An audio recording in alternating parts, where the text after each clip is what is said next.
네, 5단계 대상자 범위와 선정 방법입니다.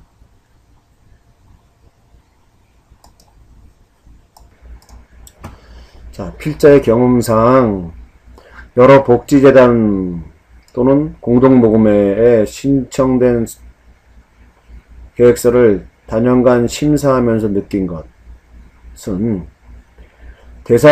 작성된 대상자의 범위가 굉장히 너무 추상적이다는 거예요. 추상적이거나 불확실하다는 것입니다.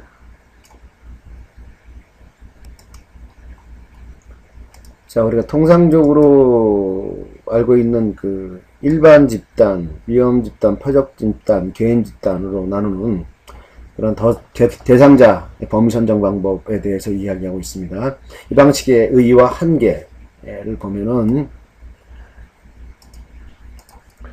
통상 프로그램 개발과 평가라는 과목에서 일반적으로 제시하는 거, 일반 집단, 위험 집단, 표적 집단, 개입 집단, 클라이언트 집단이죠. 으로 나누어 기술해 왔습니다. 하지만 이것이 과연 필요한가 하는 의문을 필자는 가지고 있다는 것입니다. 실제로 이러한 접근 방법, 도봉구 장애 아동이 몇 명이고 방과 후 돌봄이 필요한 장애 아동이 몇 명이며 소득 및 맞벌이 가구가 몇 명이기 때문에 결국 이 사업을 통해 서비스 받을 대상이 몇 명이라는 이런 식의 기술은 적어도 프로포절 작성 담당자가 고민을 구체화해 나가는 계기가 될 수는 있습니다. 필자의 의견은 이러한 접근 방법, 이렇게 일반 집단, 위험 집단, 표적 집단, 개입 집단으로 작성하는 것은 논리적이긴 하지만 현실적이지 않다는 거예요. 자, 그럼 지금부터 프로그램 대상자의 범위에 대해서 봅시다. 대상자의 범위는 결국은 프로그램에 직접 참여하여 종결시까지 함께 할 서비스 이용 대상자의 수를 말하죠. 개념적 경계를 뜻한다. 즉, 누구를 대상으로 이 사업을 전개할 것인지를 결정하는 것을 말합니다. 자, 두 가지가 있습니다. 첫 번째는 개념적 범위. 이것은 이 프로그램에 참여할 수 있는 대상을 선정할 수 있는 기준을 말합니다. 예를 들면 차상위 계층 한부모 가정 내 부모와 초등학교 재학 중인 자녀, 이렇게 볼 수 있죠. 개념적인 범위입니다. 둘째는 신청기관에서 규정 프로그램 시행 과정에서 사각지대에 놓여 있는 요건을 발견하고 이에 대응하기 위해 새로운 프로그램을 삼성에 신청하는 경우 새로운 프로그램에 참여할 대상의 일부는 미리 이 염두에 두어져 있는 것으로 간주할 수 있습니다. 그래서 즉 이들이 어떤 프로그램에서 어떻게 참여하게 된 기관 이용자인지에 대해 기술할 수 있습니다.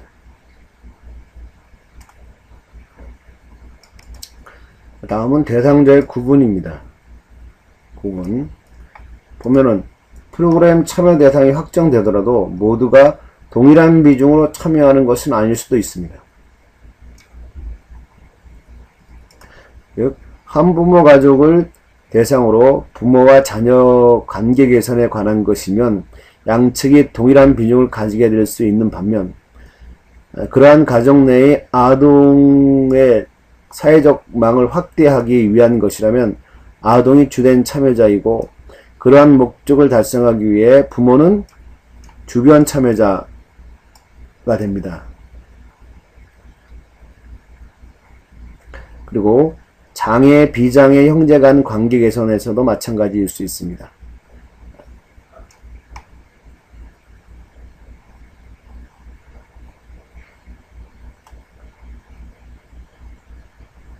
입니다.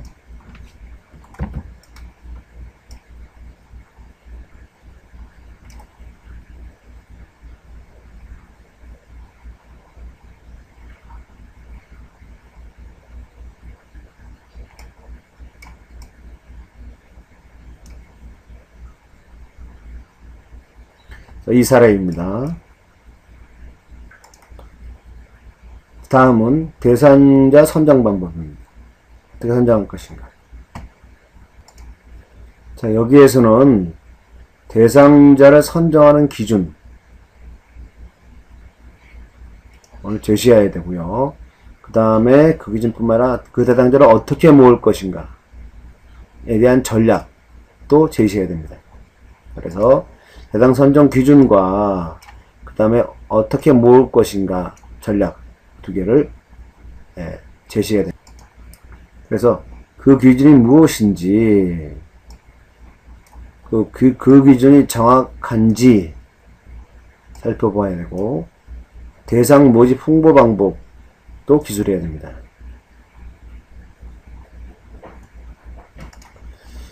프로그램 참여 대상자 발굴은 말처럼 쉬운 일이 아닙니다. 참여 대상자를 적절하게 발굴, 유지한다는 것은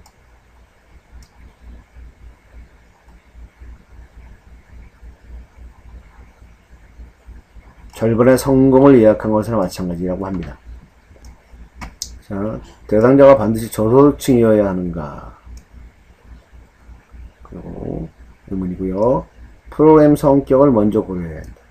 자, 보겠습니다. 대상은 물론 프로그램 내용에 따라 다르겠지만 무의식적으로 기초수급자 또는 차상위 계층에 매몰될 필요는 없습니다. 프로그램에 대한 욕구가 큰 집단이 우선권을 갖는 것이 바람직합니다. 그러므로 한 집단 내에서 조화롭게 내용이 진행될 수 있는지 살펴보는 것도 중요합니다. 자, 사례를 보겠습니다. 사례는 리빙 라이브러리를 통한 임대단지와 일반 지역 간의 참여와 소통 중심 프로그램이고요. 춘희마을 사람 책 도서관 프로젝트입니다. 자, 이거에 대한 대상자 범위는 자, 먼저 개념적 범위는요. 부천시에 거주하며 이웃과 소통하는 데 관심이 있고 자신의 재능을 나눠줄 수 있는 지역 주민. 세부적으로는요. 신규 이주민 가정의 정책을 도울 수 있는 주민. 가로하고 국제 결혼 이주 여성, 북한 이탈 주민, 외국인 노동자 등. 번째, 요리, DIY 목공, 수선 등 생활에 필요한 기술과 정보를 가진 주민. 다음, 육아, 교육, 역사, 자동차 정비 등 전문 지식을 가지고 있는 주민. 그리고 어려운 환경을 극복했거나 다른 인생관으로 삶에 있어 성공하는 등 특별한 경험이 있는 주민. 다음, 기관 이용자. 기관 이용자는 행복한 인문학 모임, 마실터 웃음터 프로그램은 임대주민이 임대주민과의 소통을 위해 진행하고 있는 사업으로 참여자 중 활동에 동의하는 자. 북한 이탈주민 모임과 국제결혼 이주 여성 모임은 임대아파트 단지 및 인근 지역에 거주하고 있는 주민들의 자조 모임으로 진행되는 프로그램으로서 이들 중 활동에 동의하는 자. 지역사회 내 어린이 교사 중 활동에 동의하는 자. 복지관 무료 급식소, 영양소 및 조리사로 근무하는 중 활동에 동의하는 자. 지역사회 내 경로당 노인회장 중 활동에 용이한 자. 다음, 춘희 종합사업복지관에서 자원봉사를 진행하는 자 중 활동에 동의하는 자. 다음, 대상자 부분. 대상자 부분은 자, 주된 참여자는 자, 부천시에 거주하며 이웃과 소통하는 데 관심이 있고 자신의 재능을 나타낼 수 있는 지역 주민. 주변 참여자. 주변 참여자는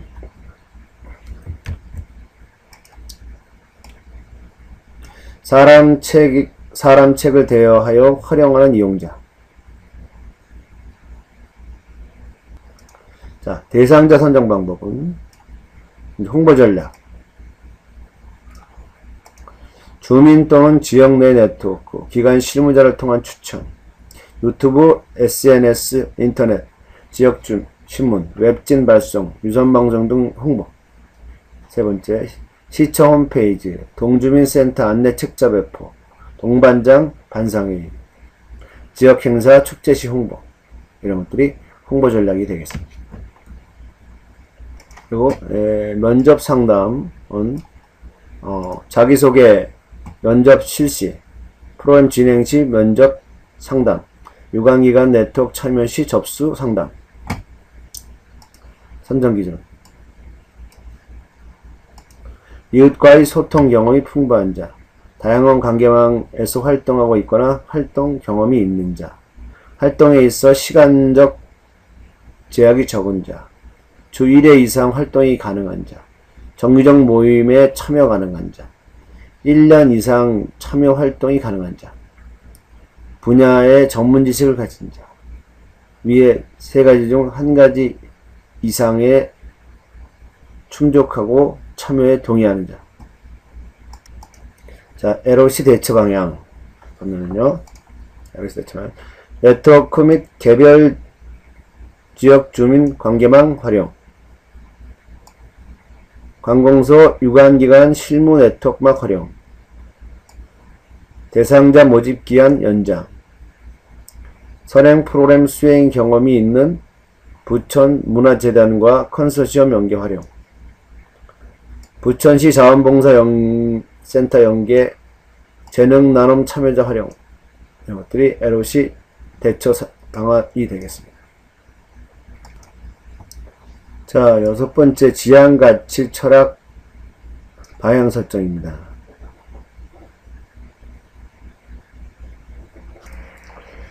자, 사업 목표를 보겠습니다. 7장 사업 목표. 작성 안내입니다. 목표 설정에는 목표의 범위, 목표 내용, 목표 측정 가능성, 하위 목표의 적절성 등이 포함됩니다. 그리고 목표는 프로그램 목적으로부터 나와야 됩니다. 그리고 프로그램 목적 달성 여부를 점검할 수 있는 특정 지표에 해당한다고 볼 수 있습니다. 그렇죠? 특정 지표에 해당된다고 볼 수 있습니다. 그래서 이러한 목표는 구체적이면서도 지향하는 바가 뚜렷하게 제시되어야 합니다. 구체적이고 지향하는 바가 뚜렷하게 제시되어야 하고 측정 가능한 것이어야 합니다. 자, 목표의 종류를 보겠습니다. 목표의 종류에는 분류 기준에 따라 이제 상위 목표와 하위 목표 할 수 있고요. 그 다음에 과정 목표와 성과 목표 할 수 있고요. 기간 목표와 활동 목표 할 수 있고요. 영향 목표와 서비스 목표로 나눌 수 있습니다. 그래서 반드시 기재해야 할 것은 과정 목표와 성과 목표입니다. 과정 목표와 성과 목표.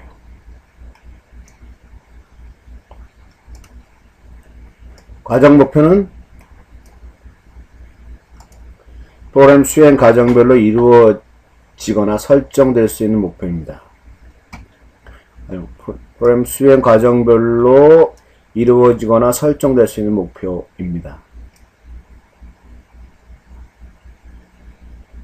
그래서 대상이 10명이 모집한다든지 서비스 수익이 8회로 한다든지 등 의미하는 것이죠. 의미하며 내가 우리 기관이 이 프로그램을 기획 진행하면서 이 정도 내용을 갖추겠다는 것을 의미합니다. 과정 목표는. 다음, 반면 성과 목표는 1년의 프로그램이 과정 목표에 따라 진행된 결과 종국적인 변화, 대상 변화치를 나타내는 최종적인 목표를 뜻합니다. 그래서 이 프로그램 진행되면 한부모 가족, 한부모의 만족도를 30% 향상시키다든지 참여자 90%가 자격증을 획득하다든지 하는 이러한 목표를 말합니다. 그래서 과정 목표는 전자가 과정 목표가 실무자 또는 기관 입장에서 어떠한 것을 하겠다는 것이라면 후자는 즉 성과 목표는 서비스 이용자 입장에서 어떤 면이 얼마큼 변화할 것인지를 보여주는 것입니다. 이해하시겠죠? 이에 대하여 하는 것입니다. 그리고 아울러 이 과정 목표는 아울러 과정 목표의 내용은 이후에 있을 세부 단위의 프로그램 내용과 일치해야 됩니다. 세부 단위의 프로그램 내용과 세부 프로그램의 내용과 일치해야 된다. 과정 목표는. 자, 보죠. 목적으로부터, 자, 이런 목적으로부터, 자, 과정 목표들이 이렇게 나오는 거죠. 그래서 이 과정 목표는 실무자 또는 기관의 입장에서 뭘 어떻게 하겠다는 것입니다. 그리고 이것에 의해서 최종적으로 이제 성과 목표가 나오죠. 이 성과 목표는 이제 뭐예요? 사용자 입장에서 어떤 면이 얼마만큼 변화될지를 보여주는 것이죠. 이렇게.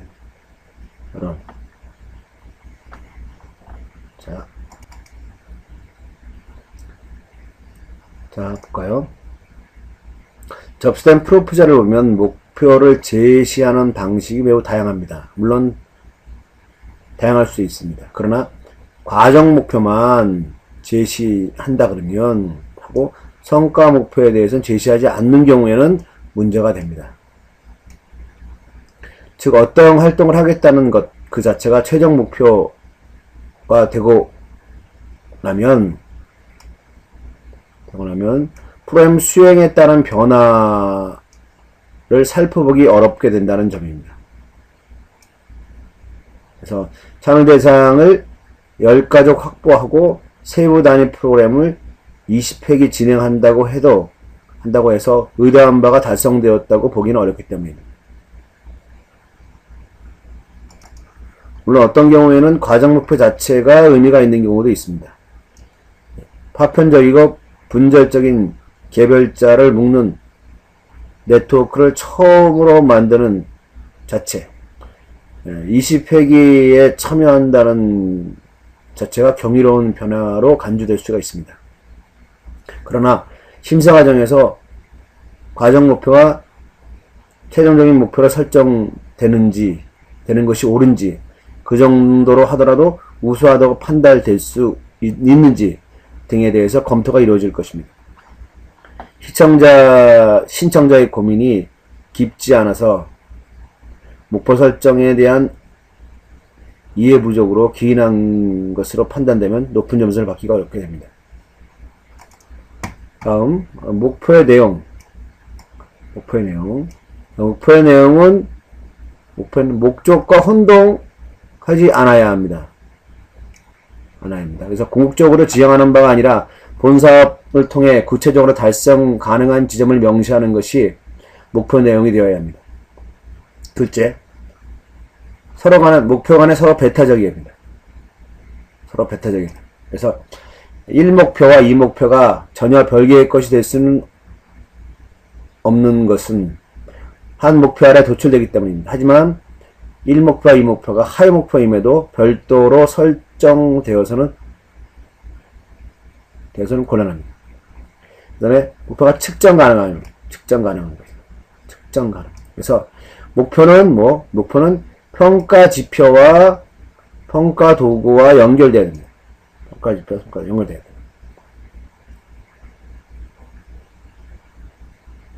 그 다음에 수단과 목표 간의 일치성입니다. 수단과 목표 간의 일치성. 제시되어 있는 문장에서 양자간 논리적 모순이 있는지 살펴봐야 됩니다. 그 다음에 프로그램 성립 및 진행의 전제 조건을 목표로 삼아서는 안 됩니다. 프로그램 성립 및 진행의 전제 조건을 목표로 삼아서는 안 됩니다.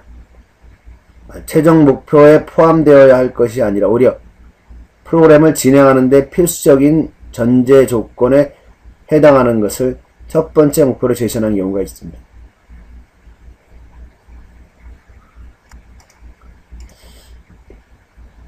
자, 이것은 발달장애 아동 부모들의 자조 모임을 통한 자아 존중감 향상시키는 것을 목적의 구성 요소로 드는 프로그램을 진행하려고 하면서 첫 번째 목표로 발달장애 아동 부모들로 구성된 자조 모임을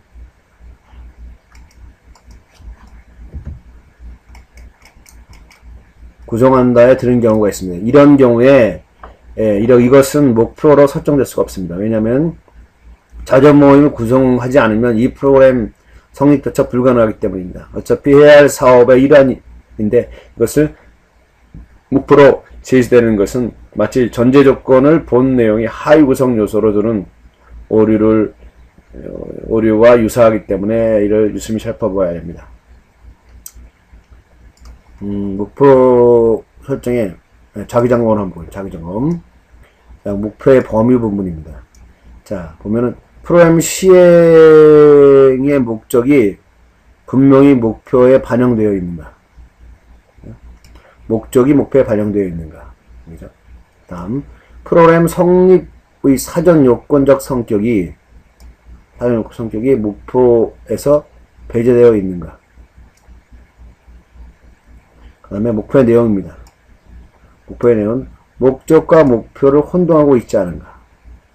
그 다음에 성과 목표와 과정 목표와 성과 목표가 모두 적절히 제시되었는가. 설정된 목표 간에 중복이 일어나거나 포함 관계에 있지는 않은가. 설정된 목표가 측정 가능한가. 설정된 목표가 측정 가능한가. 목표 달성 여부를 점검할 수 있는 수단이 이미 강구되었는가. 그 다음에 하위 목표의 달성이 제시된 상위 목표의 달성 여부를 가능할 수 있게 하는가. 하위 목표 달성이 제시된 상위 목표의 달성 여부를 가능할 수 있게 하는가.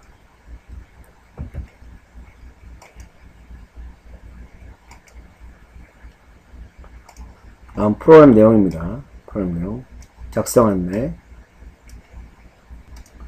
자, 프로그램 내용은 사업기획 본체입니다. 사업기획 본체에 해당됩니다.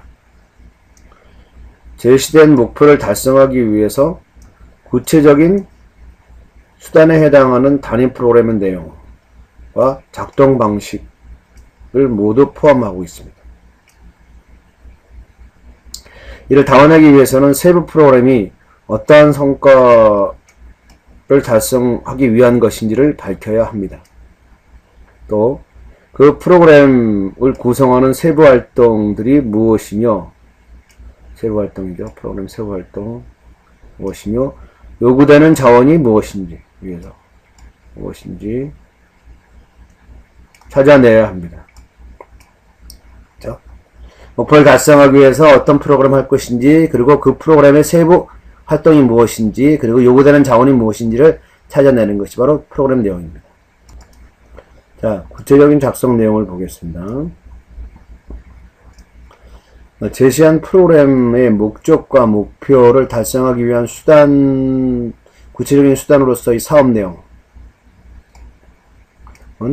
다양한 묶음의 세부 프로그램으로 구성됩니다. 하나의 사업 내용은 다양한 묶음의 세부 프로그램으로 구성됩니다. 세부 프로그램은 세부 활동으로 이루어져 있죠. 자, 보겠습니다. 성과 목표로부터 도출되는 세부 프로그램. 성과 목표에서 그 성과 목표를 이루어내기 위해서 어떠한 프로그램을 할 것인가를 정하는 거죠. 그래서 제시되는 세부 프로그램이 어떤 성과 목표를 달성하기 위한 것인지를 보여주어야 됩니다. 그래서 성과 목표와 세부 프로그램이 서로 연결되어야 된다는 거죠. 그래서 그러한 세부 프로그램을 기술하는 데 필요한 것은 세부 프로그램을 완결하기 위해 필요한 활동들, 세부 프로그램들은 활동들을 이루어진다. 액티비티. 그 다음에 요구되는 전문성. 네. 그렇죠? 무엇인지를 제시합니다. 활동과 전문성이 무엇인지. 원래 그러한 활동들이 이루어지기 위해서 프로그램 신청 기간 외에 도움이 필요한 내용이 무엇인지에 대해서도 기술합니다. 도움 내용으로는 자원봉사자, 전문 강사, 장소 제공, 후원 물품 등을 들 수 있는데 이를 기술하는 것입니다. 자, 세부 프로그램 구조도입니다. 구조도. 자, 성과 목표. 네, 성과 목표. 성과 목표가 있겠죠. 성과 목표를 위해서 이제 세부 프로그램들이 어떤 거를 세부 프로그램 할 것인가 이렇게 정하는 거죠.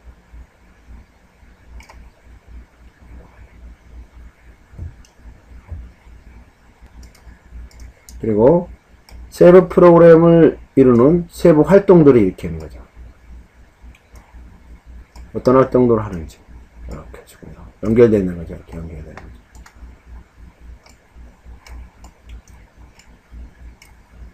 이렇게 연결되는 거죠. 자, 그리고 이 활동을 하기 위해서 요구하는 핵심 역량이 무엇인지, 이렇게 무엇인지. 이 전문성이죠. 전문성. 이걸 전문성이라고. 그 다음에 외부 지원이 필요한 내용이 무엇인지, 무엇인지 합니다. 필요 내용, 이렇게 무엇인지. 활동에 대해서, 그리고 그 활동에 대해서 이제 언제 할 건지, 얼마나 할 건지, 그 다음에 대상자 수가 몇 명인지를 이렇게 다 정합니다.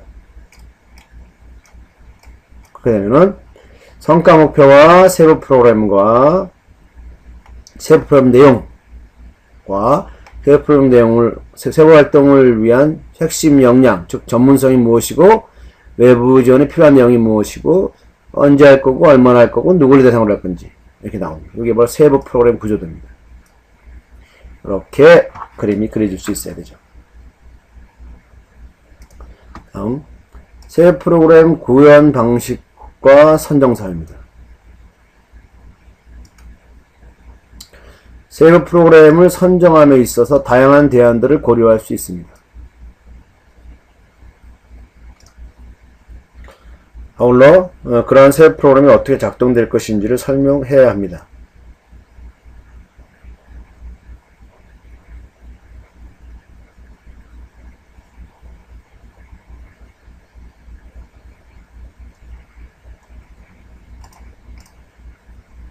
이런 식으로 프로그램, 구현 방식, 선정 사유 쓸 수가 있습니다. 세부 프로그램 관계, 세부 프로그램 간에 어떤 선행 관계가 있는지, 상호 어떤 영향을 끼칠 것이 예상이 되는지, 배타적인 관계라면 어떻게 몇 가지로 구성되는 이유가 무엇인지에 대해 설명할 필요가 있습니다. 보면은 그러죠. 이런 관계를 갖는 거죠.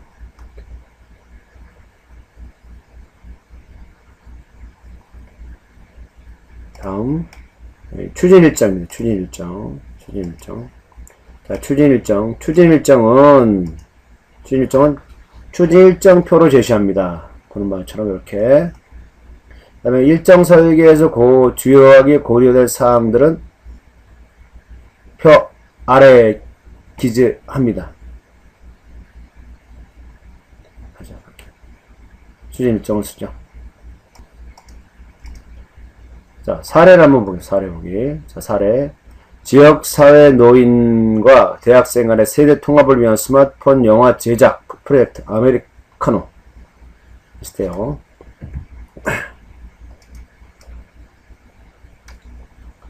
네, 보시면은 자, 성과 목표로부터 도출되는 세부 프로그램입니다. 그래서 성과 목표 이렇게 있죠. 성과 목표 1. 스마트폰을 활용한 영화 제작 과정을 통해 1세대 3세대 간의 인식 변화로 세대 통합을 도모한다. 이게 이제 성과 목표죠. 이를 위해서 이제 세부 프로그램들 어떤 거 할 것인지 오리엔테이션 진행, 신구 문화 체험 실시, 영화 관람, 역할극 실시, 나눔 시간, 시나리오 구상, 제작, 시나리오 창업, 영화 촬영 전문 기술 효용 이렇게 많죠. 그 다음에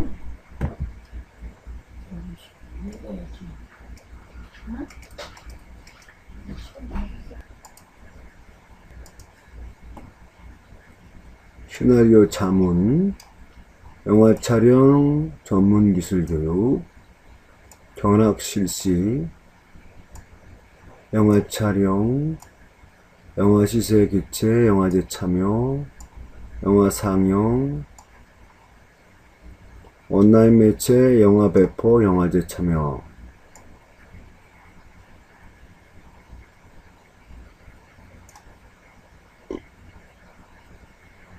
있고요. 다음 세부 프로그램 내용. 요건 세부 활동이죠. 요 단계가 세부 활동. 그렇죠? 그래서 보면은 성과 목표가 이거고 세부 프로그램이 이거고요. 세부 활동이 이겁니다. 이렇게 되죠. 세부 활동들은 이렇게 있죠. 그래서 오리엔테이션 진행을 위해서는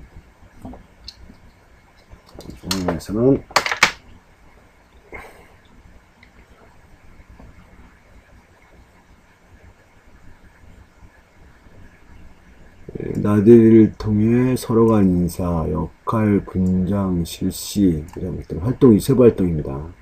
오리엔테이션에서 하는 세부 활동들이죠. 그렇죠? 요 하나를 위해서 오리엔테이션 진행을 위해서 2개의 세부 활동을 하는 거죠. 이렇게 되는 겁니다.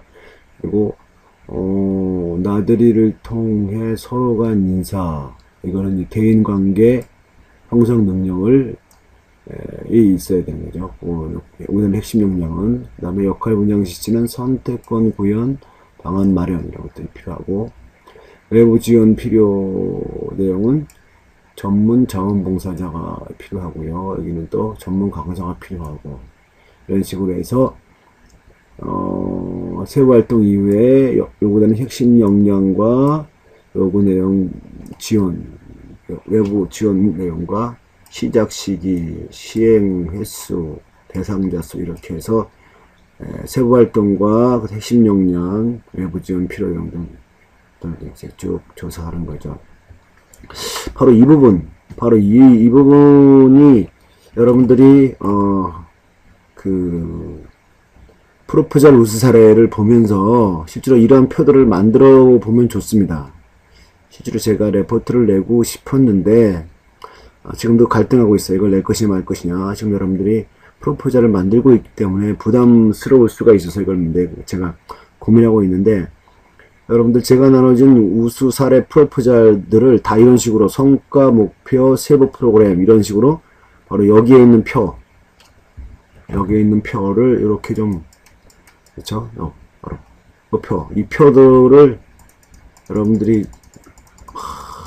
사업마다 이거를 만들어 놓으시면 한 장으로 A4지를 만들어 놓으시면 굉장히 좋은 자료들이 될 겁니다. 그래서 이런 것들을 여러분들이 팀에서 많이 삼성복지단의 프로그램을 가지고 이거를 많이 만들어 보시고 나서 자신의 프로포잘이 추구하는 그 목적과 목표, 즉 성과 목표에 대해서 어떠한 프로그램을 실시할 것인가를 이런 만들어 놓은 표를 가지고 여러분들이 이제 할 수가 있는 거죠.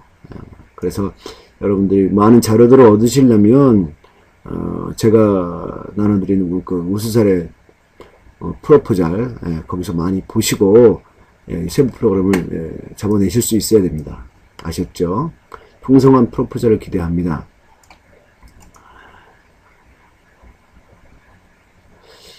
그리고 이 부분은 네, 세부 프로그램의 구현 방식 및 선정 사유죠. 그리고 여러 가지 이제 그 성과 목표를 위해서 세부 프로그램들이 있을 텐데 그것을 보고 이제 어떤 걸 선정할 것인가 이 선정 사유를 하는 거죠. 보면은 여기 보면 도집단을 OT에서 구현 방식은 1일 아들을 통해 대인관계 형성과 공동체를 구성한다. 이렇게 돼 있죠. 그리고 그 다음에 두 개의 소집단을 만들어 각자 자신들이 하고자 하는 역할을 실시한다. 요거는 바로 요거예요. 여기 보시면은 여기서 보시면 바로 요거죠. 여기서 보시면 바로 여기 부분 바로 오리엔테이션 진행 요것이 하나의 프로그램이고요. 1일 아들을 통한 서로 간의 인사 역할 분장 요거를 갖다가 풀어서 쓴 거죠. 결국은 풀어서 쓴 겁니다. 이거 보세요. OT 이렇게 풀어서 쓴 거고, 그리고 선정 사유는, 이거, 1일 아이를 통해 대인관계 형성 및 공동체 구성. 세부 활동이죠. 세부 활동. 이렇게 선정 사유는, 서로 상대방의 다름을 이해하기 위하여 몇 시간 동안 오리엔테이션이 아닌 1일 아들을 통해 대인적 관계를 더 깊이 할 수 있기 때문에 이 선정을 하는 거죠. 그 다음에 이쪽은 프로그램 담당자가 임의적인 업무 분장이 아니라 어르신과 대학생의 의견을 묻고 확인하여 스스로 자신이 원하는 역할을 얻을 수 있다. 그렇게 됐죠. 자, 이런 부분들이 있는데 여기서 보면 여러 대안 중에 본 프로그램을 선정하게 된 배경과 이유가 기술적으로 미흡하다고 지금 되어 있습니다. 이런 것들이. 자, 그리고 그 다음에 있는 요거 신구 문화체험 종류입니다. 새 프로그램 종류. 그 다음에 여기는 이제 세부 활동이죠. 노인은 신세대, 즉 대학생 문화를 체험할 수 있는 홍대를 탐방한다. 그리고 신세대는 노인의 옛 문화를 상징하는 인사상교를 어리를 탐방한다. 이것은 바로 뭐죠? 여기서 여기 여기 신구 문화체험 실시해서 여기 있죠? 신세대 문화체험 홍대 및 신촌 9세대 문화체험 인사동 방문 여기 있죠? 요겁니다. 이렇게 해서 풀어 쓴 거죠. 이런 식으로 풀어 써서 각각 이제 선정 구현 방식과 선정 사유를 이렇게 써서 씁니다. 다 각각에 대해서 써나가는 거죠. 그래서 쓰고요. 각각 저 프로그램 각각에 대해서 다 이렇게 써나가는 거죠. 맞습니다. 이렇게 다 쓰는 거죠. 그리고 나서는 이것이 바로 이 부분입니다. 새 프로그램 구현 방식 및 선정 사유. 이거 금방 봤던 이 부분이죠. 아까 봤던 부분들은 세부 프로그램 구조도고요. 세부 프로그램 구조도. 그렇죠?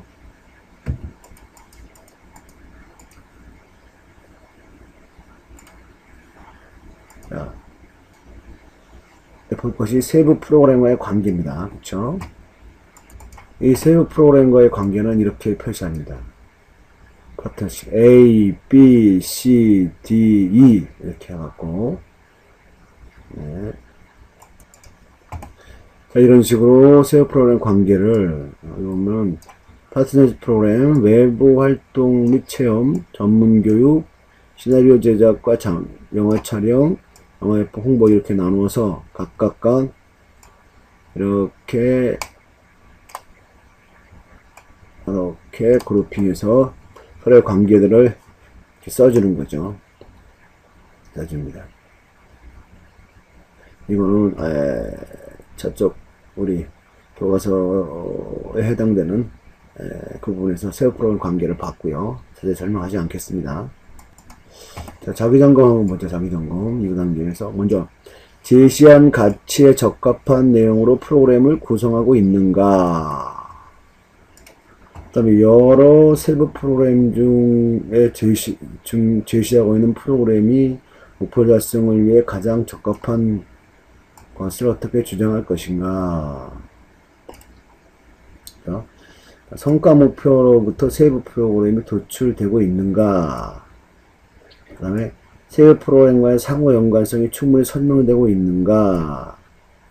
그 다음에 추진 일정이 사업 대상 및 내용, 기관의 형평을 고려하여 구성되었는가? 이런 것들이 점검 포인트가 되겠습니다. 다음 네트워크 구성입니다. 네트워크 구성에 대해서 알아보겠습니다. 이 네트워크 구성이란 타 기관과의 네트워크 구성이죠. 그렇죠?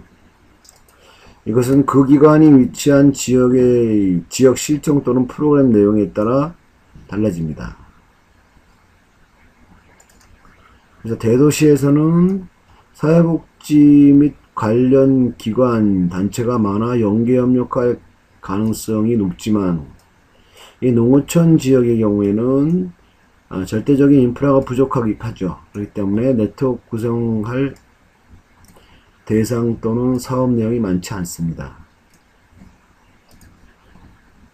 자, 서비스 이용자 중심으로 두 개의 기관 이상이 협력해야 할 필요성이 있거나 제한자가 소속된 기관의 부족한 전문성을 보완하기 위해 전문기관과의 네트워크 구축이 필요함에도 불구하고 자기 기관의 사업을 주도하겠다는 것은 오만과 독선이죠. 이런 경우는 높은 점수를 받지 못하겠죠.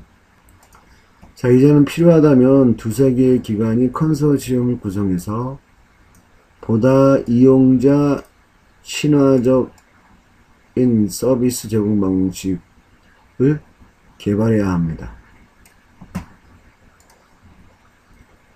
타기관과의 네트워크 구성을 지향합니다. 여기서의 여러 기관은 사회복지기관 및 단체만을 의미하지 않습니다. 사업의 내용에 따라서 경찰서, 은행, 중소기업 등과도 네트워크를 구성할 수 있습니다. 여기서 두 가지 형태가 있는데 사업을 신청하는 기관이 주기관이 되고 타기관이 관련 기관이 되어 네트워크를 구성하는 방식과 두세 개의 기관이 컨소시엄을 구성하여 사업계획서를 작성하는 방식이 있습니다. 먼저 신청기관 중심의 네트워크를 보겠습니다. 자, 신청기관이 사업을 수행하는 데 있어서 핵심적인 역할을 감당하되 관련 기관의 연계와 협력 필요성을 미리 인식하고 어떤 세부 프로그램에 이들로부터의 어떤 협력을 받을 것인가를 결정하는 것입니다. 그것을 미리 예측하고 이에 대한 협조를 사전에 확인하는 것이 필요합니다. 자, 요 내용이 신청기관 중심 네트워크의 예시입니다. 여기 보면은 가운데 장애인 복지관, 즉 사업 수행기관이 있고, 종합사회복지관, 장애인 거주시절, AA대학교, 장애인 부모회 이렇게 해서 관련 기관들이 배치되어 있죠. 그래서 여기 보면은 제가 아동에 대한 맞춤형 영양상태 개선의 부모 교육 프로그램, 이렇게 사업 목적은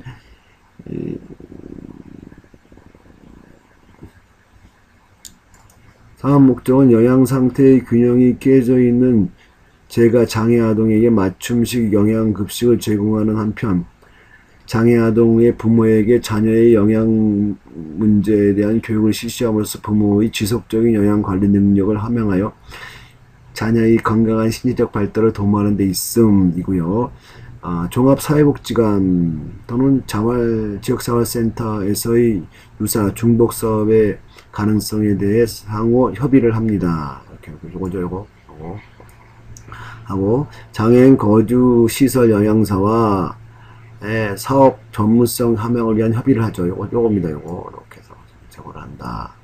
그 다음에 장애인 부모에서는 사업 대상자 발굴의 협조와 사업 성과에 대한 모니터링을 합니다. 요겁니다. 요거 이렇게 하죠. 이렇게 해서 이렇게 표현하는 거죠. 그리고 A 대학교의 사업 수행에 필요한 자원봉사 발굴 협조를 하는데 요거죠. 이렇게 해서 할 수 있는. 다음은 두세 개의 기관이 컨소시엄을 구성하는 법입니다. 자, 여기 보면 두세 개의 컨소시엄을 형성해서 사업을 신청할 수 있죠. 그래서 이 신청 금액은 이게 이 금액은 기관의 수에 따라 사양대로 될 수 있지만 대신에 아래 사항들을 준수하여야 한다고 되어 있습니다. 자, 아래 사항이 뭔가 보겠습니다. 자, 먼저 프로포절 작성 단계에서 준수할 사항. 먼저 컨소시엄 구성의 필요성, 구성시 발생하는 시너지 효과에 대해서 설명해야 합니다. 그렇죠? 그 다음에 참여기관 모두가 사업 범위를 확정해야 되죠. 그리고 세부 프로그램을 기획하는 데 참여하였음을 밝혀야 합니다. 그리고 각 참여기관이 사업 수행 과정에서 수행하게 될 역할에 대해서 명확하게 진술해야 됩니다. 그리고 각 참여기관은 사업을 수행하면서 어떤 형태의 네트워크를 운영할 것인지에 대해 상세히 기술해야 됩니다. 그리고 각 참여기관들 간의 파트너십 수준을 제시하고 제시된 수준의 타당성을 설명해야 합니다. 아울러 네트워크 운영의 각 참여기관의 역할을 명확하게 제시해야 합니다. 그리고 사업평가에 대해 각 참여기관의 소관과 모든 참여기관의 공동 책임인 것을 명확히 구분해 제시해야 합니다. 다음, 사업 예산은 참여기관의 사업 소관과 양에 따라 배분해야 합니다. 자, 컨소시엄 예입니다. 예.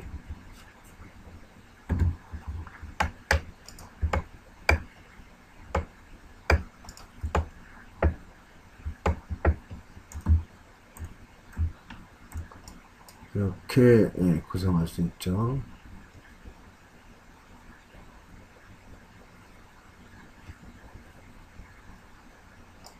다음, 선정 후 수행해야 할 책임은 워크숍의 핵심 참여기관은 함께 참석해야 합니다.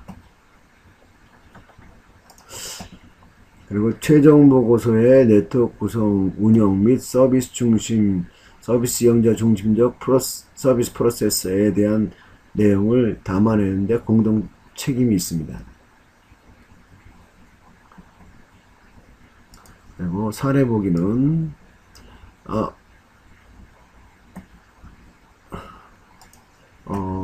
이 삼성 복지단의 프로그램 기획 매뉴얼에서 자기점검, 오늘 여러분들 잘 활용하시면 좋을 것 같습니다. 지역 내 관련 기관들에 대한 설명이 충분히 제시되었는가, 그 다음에 이들 기관과의 네트워크 체계도가 제시되었는가, 네트워크가 작동하기 위해 신청기관 및 타기관의 역할이 분명하게 제시되었는가, 그리고 업무 연계의 협력 방식이 상세하게 기술되었는가, 그리고 어떤 수준에서 컨소시엄을 운영할 것인가에 대한 방안이 제시되었는가, 이런 것들이 자기점검이 되겠습니다. 자, 10번째 프로그램 평가 부분입니다. 평가 부분에서 말씀드리겠습니다.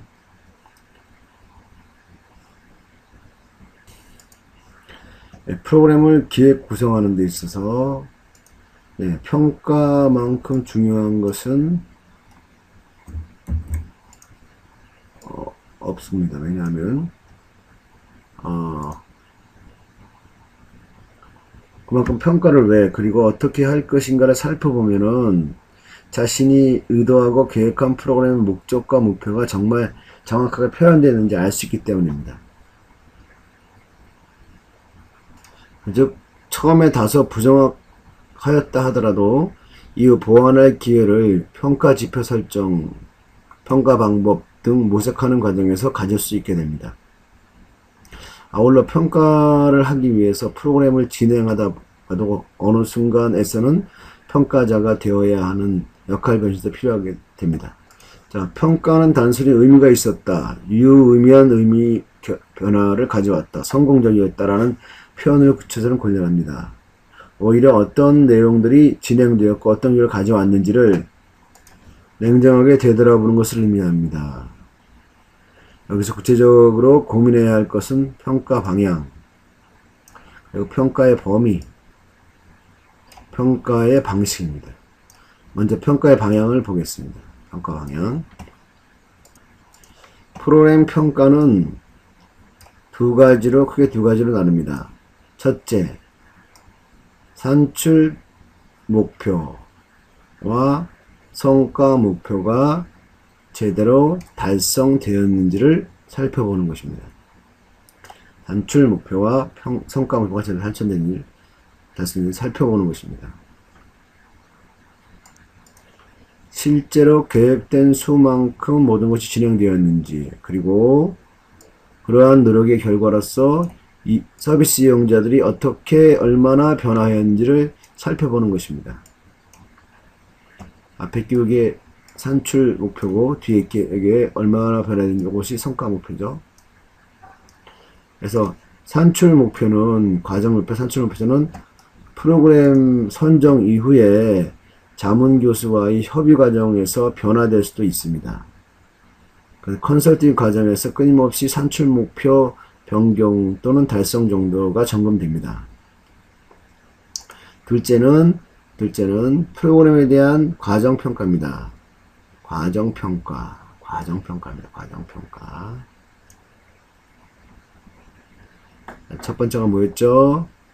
네, 산출 목표와 성과 목표가 실제로 달성되었는가. 두 번째는 프로그램에 대한 과정평가.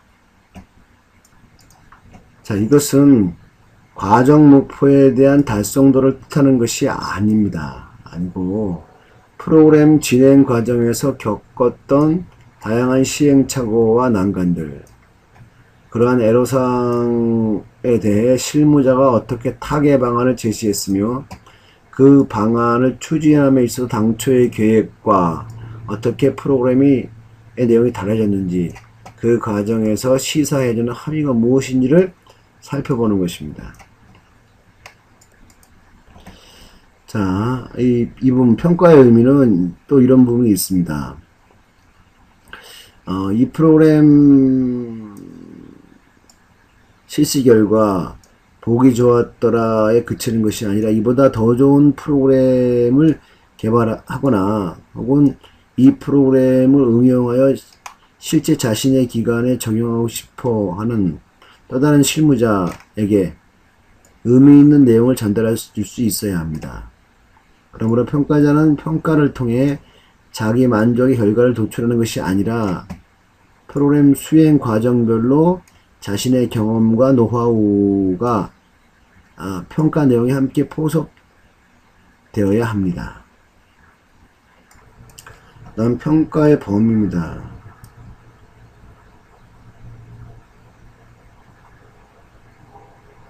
자, 범위 확정을 위해 고려해야 할 것에 대해서 보겠습니다. 평가의 범위는 일률적으로 말하기는 어려웠지만 모든 세부 프로그램의 내용을 평가할 수 없다고 보는 것이 타당합니다. 먼저 고려해야 할 것은 프로그램을 시행하는 목적과 목표가 무엇이 살펴보는 것입니다.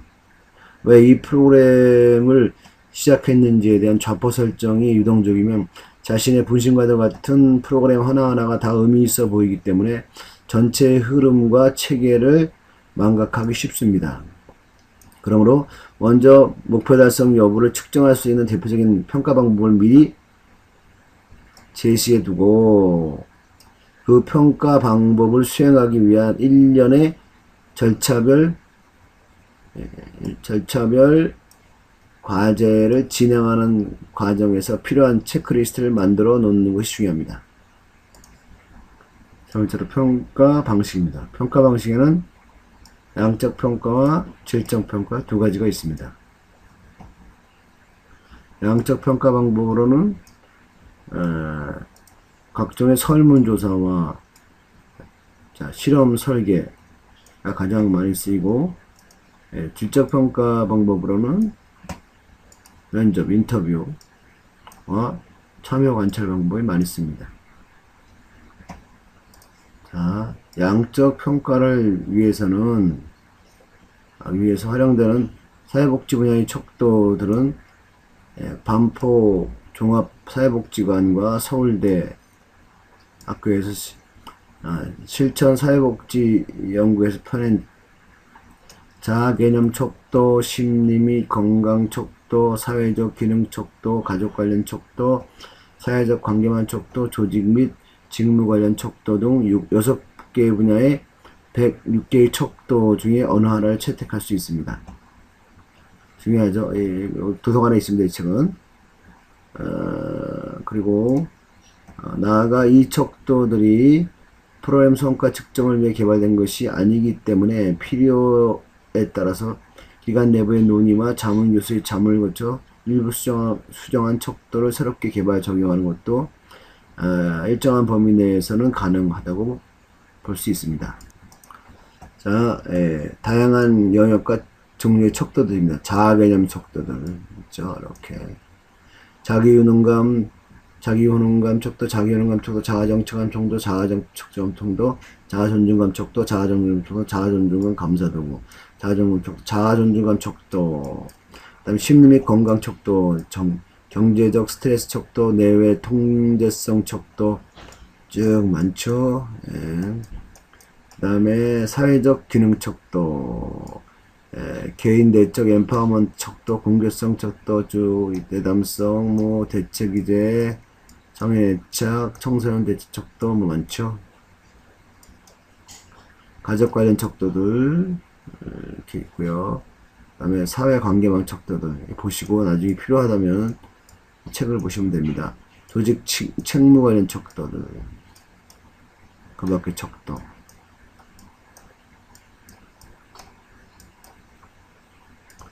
자, 목표에 대한 평가 방법입니다. 위에 설명을 종합하여 기재해야 할 평가 방법 등에 대한 내용은 아래 표와 같습니다. 보면은 자, 성과 목표가 있고요. 이렇게 쭉 그에 대한 목표에 대한 평가 방법으로 성과 지표를 뭐냐, 자료원이 뭐냐, 자료 수집 방법이 뭐냐, 자료 시기가 뭐냐, 이렇게 해서 목표에 대한 평가 방법들을 기술할 수가 있습니다. 자, 얘입니다. 성과 목표죠. 성과 목표 있고, 목표에 대한 평가 방법, 성과 지표, 자료원, 자료 수집 방법, 자료 수집 시기죠.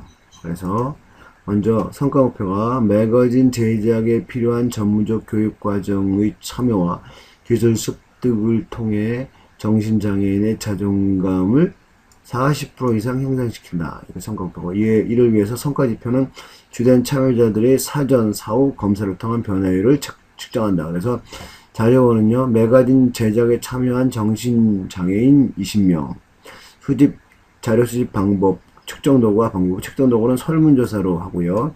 그것은 자아 존중감 척도로 한다. 그리고 언제 하냐면은 수집은 사전에 6월과 7월에 하고 프로그램 돌린 후에 12월에 한다는 거죠. 이렇게 그런 식으로 기술을 합니다. 자, 마지막으로 예산 편성 부분입니다. 자, 예산은 제안자가 기획한 사업을 실제 집행할 수 있도록 뒷받침해주는 역할을 수행합니다. 예산 편성에는 예산 편성표 구조, 예산 편성 세부 내용 및 수입 발생 처리 문제가 포함됩니다. 먼저 예산 편성표 구조를 보겠습니다.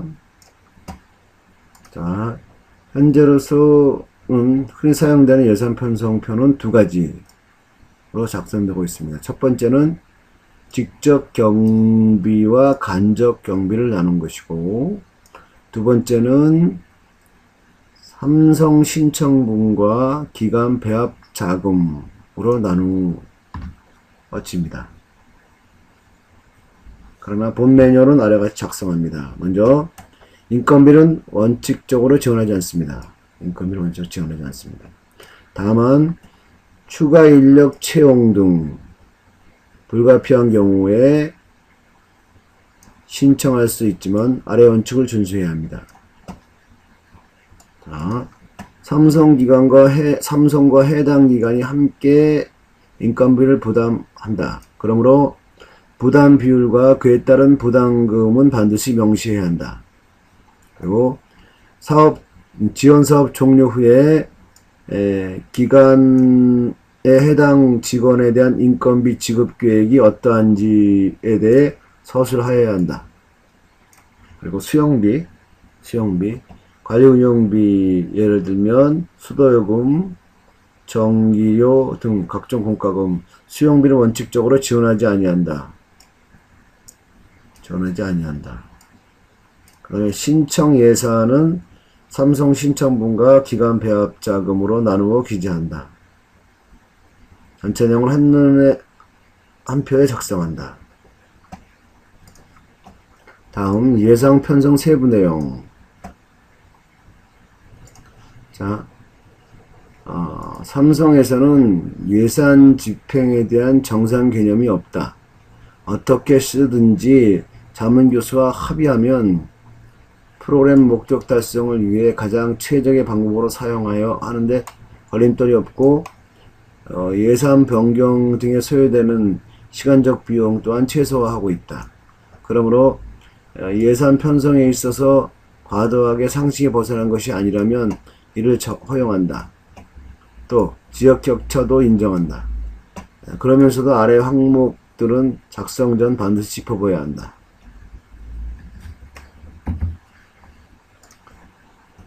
사업 내용과 예산 편성의 세부 항목이 연결되어 있는가?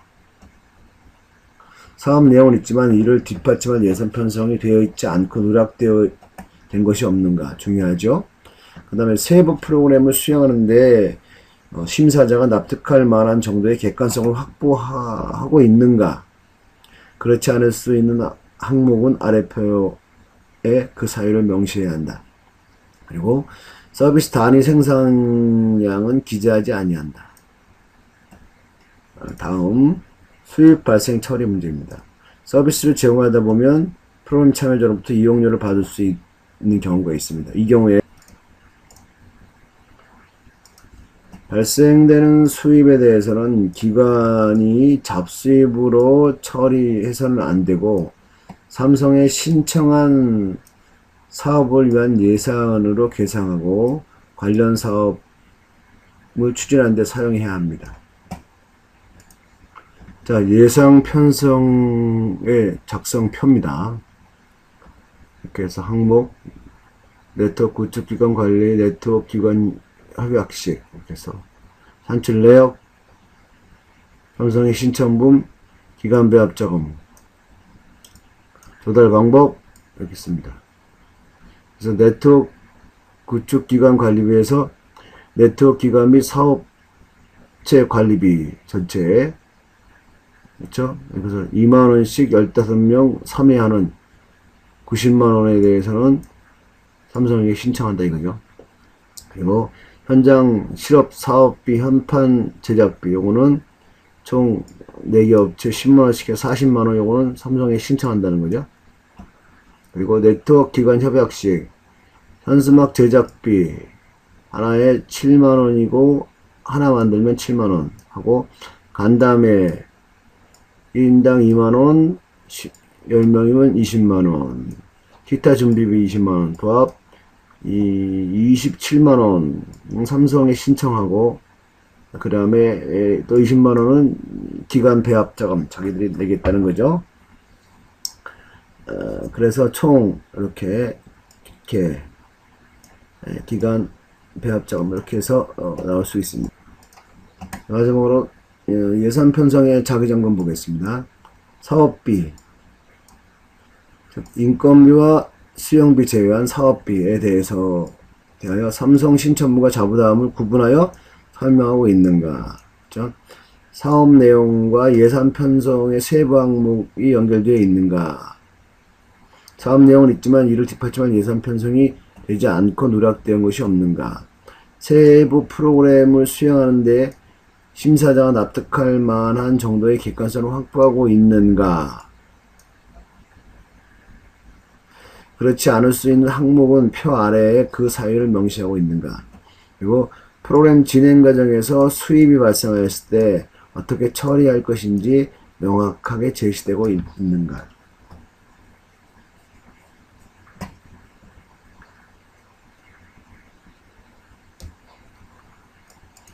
자, 이상 예산 편성을 마치고 총 삼성복지단의 프로그램 기획 매뉴얼 중 사업 신청서 작성 부분을